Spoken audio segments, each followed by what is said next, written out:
მოგესალმებით, ეთერშია გურიის ახალი ამბების სტუდიაში თქვენთვის ნინო ვაშალომიძე მუშაობს. რეგიონებში განსახორციელებელი პროექტების ფონდიდან ოზურგეთის მუნიციპალიტეტის კურორტ გომის მთაზე 2 პროექტი განხორციელდება, რომლის ჯამური ღირებულება თითქმის 300,000 ლარი იქნება. რეგიონებში განსახორციელებელი პროექტების ფონდიდან დაბა გომის მთაზე სკვერის მოწყობისთვის 116,000 ლარზე მეტი გამოიყოფა. ხელოვნურ საფარიანი მოედნის მოწყობაზე კი 182,000 ლარზე მეტი. აღნიშნულ საკითხზე დღეს ინფრასტრუქტურის კომისიის წევრებმა იმსჯელეს, ხოლო კი საკითხს ოზურგეთის მუნიციპალიტეტის საკრებულო დაამტკიცებს. სივრცე ტერიტორიული დაგეგმარებისა და ინფრასტრუქტურის კომისიის დღეს ჩატარებულ ხსნომაზე განხილული იქნა ერთი საკითხი, რომელიც ეხება კურორტ გომისთას, ანუ დაბა გომისთის ტერიტორიაზე ინფრასტრუქტურული პროექტების განხორციელებას. აღნიშნული ინფრასტრუქტურული პროექტები, რომელიც მოიცავს დაბის ტერიტორიაზე კეთილმოწყობილი სკვერის მოწყობას, აგრეთვე მრავალფუნქციური მინი სტადიონის დაგეგმარებასა და ფაქტობრივად მის განხორციელებას. ეს ორივე პროექტი დაფინანსება უნდა მოხდეს რეგფონდების ფინანსური საშუალებებიდან, ანუ ეს კეთდება სახელმწიფო ფინანსური რესურსების ხარჯზე.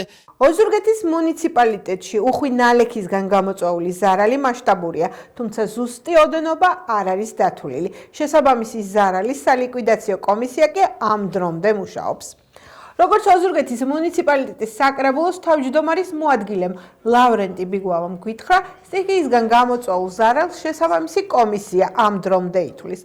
სრული სურათი უახლოეს პერიოდში დაიდება. პირველად ინფორმაციას საკრებულოზე ხვალ მოისმენენ, რაც შეეხება დახმარებას, როგორც ბიგვალომ აღნიშნა, მთავრობის გადაწყვეტილებით ყველა დაზარალებულ ოჯახს სათანადო დახმარება გაეწევა.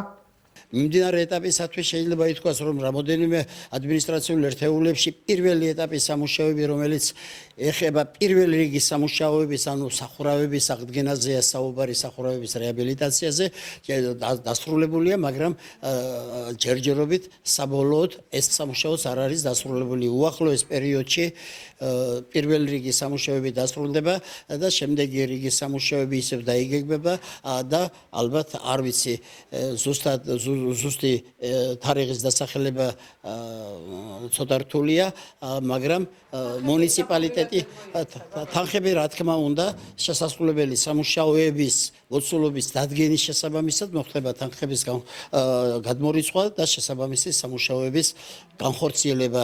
ამასთან ისიც უნდა აღვნიშნო, რომ ხვალ საკრებულოს ხსნომაზე მოსმენილი იქნება უფრო სრულფასოვანი ინფორმაცია სტიქიასთან დაკავშირებული სამუშაოებთან მიმართებით და იქ უკვე დღეს ახლა ამ წუთებშიც მუნიციპალიტეტის მერიაში მიმდინარეობს შესაბამისი გათვლების დაზუსტება და უფრო რეალური მონაცემები ზარალის მოცულობის შესახებ უფრო ხვალ უკვე ასე თუ ისე ცნობილი იქნება.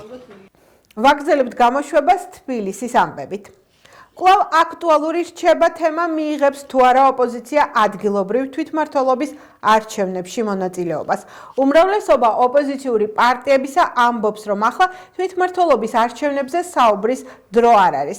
მათი მთავარი ფოკუსი მიმართულია იქეთკენ, რომ განთავისუფლდნენ პოლიტპატიმრები და ჩაინიშნოს ახალი საპარლამენტო არჩევნები.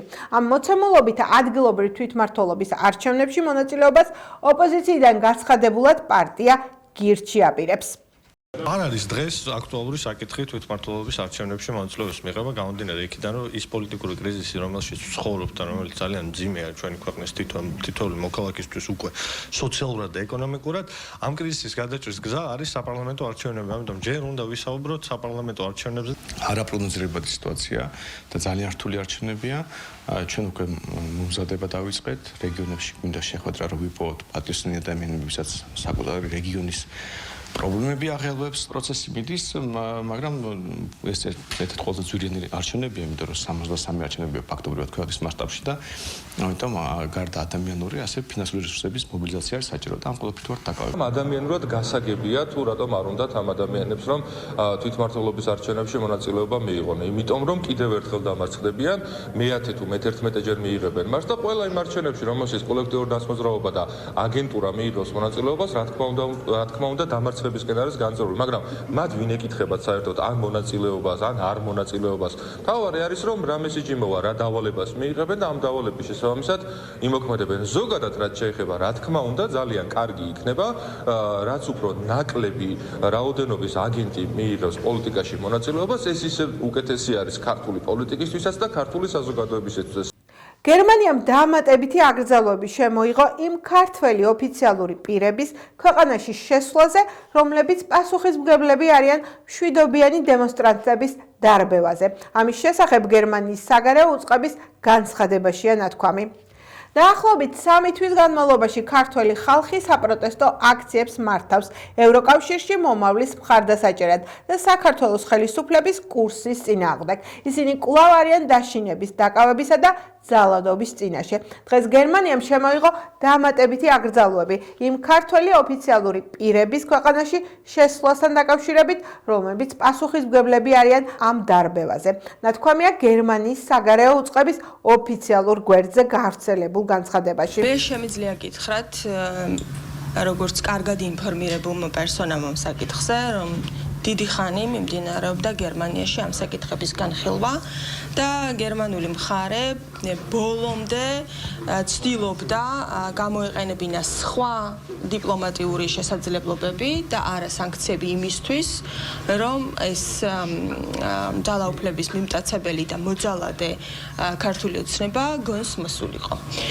მათი მხრიდან სანქციების გამოყენება ნიშნავს უკვე ძალიან საჯაროდ ევროპის ერთ-ერთი უმნიშვნელოვანესი სახელმწიფოს მხრიდან გაკეთებულ განაცხადს, რომ აღარაფერი ქართულ ოცნებას აღარ ეშველება და აღარანაირი რესურსი აღარ არსებობს, რომ ან მათ შეიცვალონ ქცევა, ან ეს ქვეყანა დააბრუნონ ევროპულ რელს. კონკრეტულად ვის დაუწესდა ჩვენ არ გვაქვს ეს ინფორმაცია, ალბათ უახლოეს მომავალში რომელიმე ესტონური არასამთავრობო ორგანიზაციისგან ან ლიტვური არასამთავრობო ორგანიზაციისგან გავიგებთ ალბათ ამ სიას, მაგრამ საერთო ჯამში ეს არის გერმანიის წარმავალი ხელისუფლების მაშველი რგოლი, კიდევ ერთი მაშველი რგოლი მილევად პროტესტს და გაუჩინარებულ ოპოზიციას, რაც ჩვენ გვაქვს და რეალურად ეს არის თვითლუსტრაცია იმ ძალების, რომლებიც როგორც ჩანს იდგნენ დგანან ქუჩის ძალადობის უკან.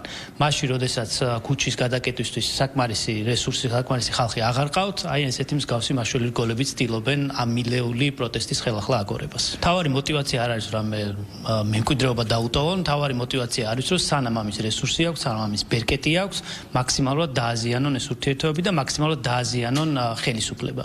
რომ სანამ არის ამის შესაძლებლობა, სცადონ და ეს პროტესტი გარდაქმნან ხელისუფლების ცვლილებაში. თუმცა, არც აქამდე გამოსვლია და არც აქამდე არ მსმენა გამო. ეთერში სპორტის ამბებით ბრუნდებით.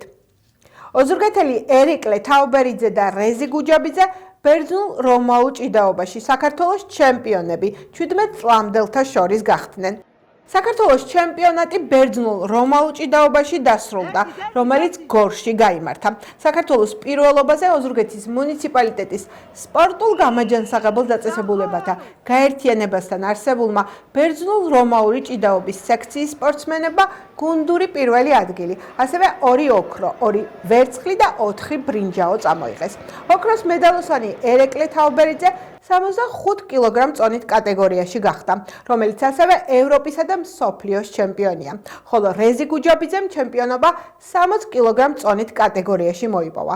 ჩემპიონებთან ერთად მილოცვებს მათი მწვრთნელები, ძმები ზურაბიანები და კახაბერ აბაშიძე იღებენ, რომლებიც ბიჭების წარმატებით გახარებულები არიან. ამ ეტაპზე მათი მთავარი სათხოვარი ვარჯიშებისთვის შესაბამისი გარემოს შექმნაა და ოზურგეთში არსებული დარბაზების რეაბილიტაცია, რომ მოჭიდავეებმა სპორტული წარმატებებით კვლავაც გაგვახარონ.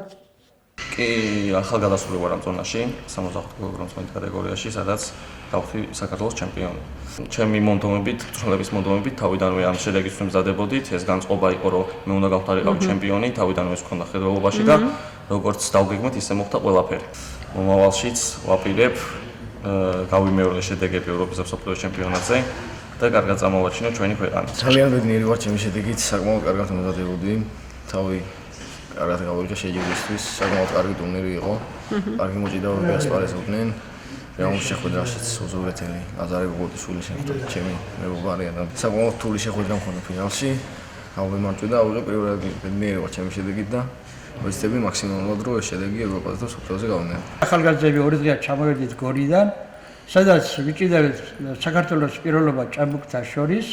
წარმატებით იასპარეზეს უზურგეთელმა მოჭიდავეებმა, 2 მათგანი გახდა გუჯაბიძე და თავბერიძე საქართველოს ჩემპიონები, მოიპოვეს ევროპის პირველობაზე მონაწილეობის უფლება. არიან ისევე პერსპექტიული ბავშვები, გუჯაბიძე მაგალითად დაამარცხა გოგოტიში, რომისგანაც ველოდებით რომ კარგი მოჭიდავე იქნება, იყო გორდელაძის ბავშვი ასევე ფინალში, მანაც სამწუხაროდ დათმო შეხვედრა, მაგრამ წარმატებებით გახარებულები ვართ, რამე თუ გუნდურ პირველობაზე დავიკავეთ პირველი ადგილი. ჩვენს გვერდით მეორე ადგილზე იყო აჭარის ნაკრები, შემდეგ იყო თბილისი. თუ კი გავავლეთ პარალელს, შევხედავთ რომ ძალიან დიდი სხვაობაა ჩვენს სპორტულ დარბაზები, რაც ჩვენ გაგვაჩინა. იცით რომ თანამედროვე სპორტში ტრენაჟორები, სპორტული იარაღები, ინფრასტრუქტურა გადამწყვეტ როლს თამაშობს სპორტში და არ გაგვაჩინა დარბაზები. მინდა მიმართოთ ჩვენს გამგეობას, დარწმუნებული ვარ რომ მათ ხარია ჩვენი წარმატებები, მაგრამ ფაქტი რჩება ფაქტად რომ სპორტული დარბაზი არ გაგვაჩინია. რომ ავაშირო სპორტული დარბაზი მიმართა მთავრობას თხოვნით. დარწმუნებული ვარ რომ მიიღებენ ხედველობაში ალბათ და დაგვეხმარებიან. ეს გახდა ჩემ ხელთ არსებული ბოლო ინფორმაცია. მე მომავალ შეხვედრამდე გემშვიდობებით, კარგად ბრძანდებოდეთ.